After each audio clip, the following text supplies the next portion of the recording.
Topic है chapter 11 विद्युत में से, वो है विद्युत विभव और विभव अंतर। तो पहले विभव को डिस्कस करेंगे, फिर विभव के अंतर को डिस्कस करेंगे। विभव क्या होता है, इसके अंदर जैसे कोई भी आवेश है, यहाँ पर हम बात करेंगे घन आवेश माना पॉजिटिव चार्ज।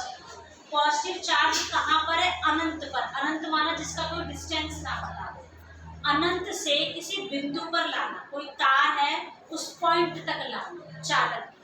तो अनंत ये पॉइंट डाल दिया हमने, अनंत तक बताने की कितनी दूरी, यहाँ से पॉजिटिव चार्ज को इस पॉइंट पर लाना।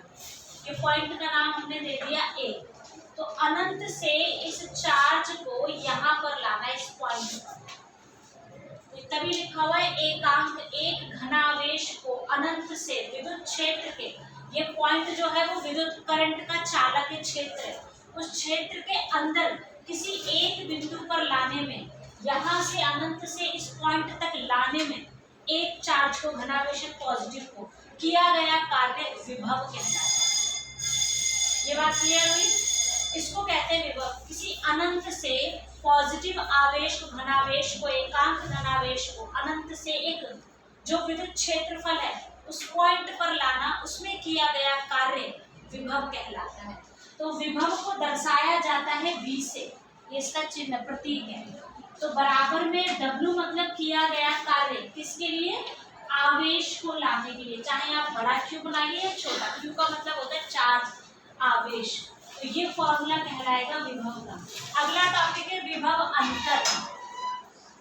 विभव अंतर किसी धारावाही विद्युत परिपथ के दो बिंदुओं के बीच, दो पॉइंट के बीच, माना इस पॉइंट से मान लो इस पॉइंट तक अब आ रहे हैं, इस पॉइंट से इस पॉइंट तक लाने में, इसी चार्ज को यहाँ से यहाँ लाने में, अभी था अनंत से एक चार्ज को, अब यहाँ से यहाँ लाने में किया गया जो कार्य होगा, इन दोनों पॉइंट के बीच में जो अंतर आएगा उसे विभव अंतर कहते हैं। इस पॉइंट का विभव आवेश कुछ अलग और यहाँ तक पहुँचने पर विभव कितना, इन दोनों के बीच में जो अंतर आएगा, इस विभव और इस विभव में जो अंतर आएगा उसको कहेंगे विभव अंतर। और यहाँ से यहाँ तक लाने में क्या है, कार्य किया गया, और किसके लिए किया गया, आवेश के लिए किया गया। तो इसका फॉर्मूला हो जाएगा, पॉइंट जहां से लाए उसमें से माइनस करेंगे, फिर इनके बीच में अंतर कितना हुआ, तो W/Q, कार्य बट्टे में आवेश। फॉर्मूला वही है पर पॉइंट थोड़ा बदल गया। अब पॉइंट से पॉइंट पर, पहले अनंत से किसी पॉइंट पर लाए, अब विद्युत क्षेत्र के अंदर ही एक पॉइंट से दूसरे। क्लियर हुआ बच्चे? कहते हैं विभव अंतर।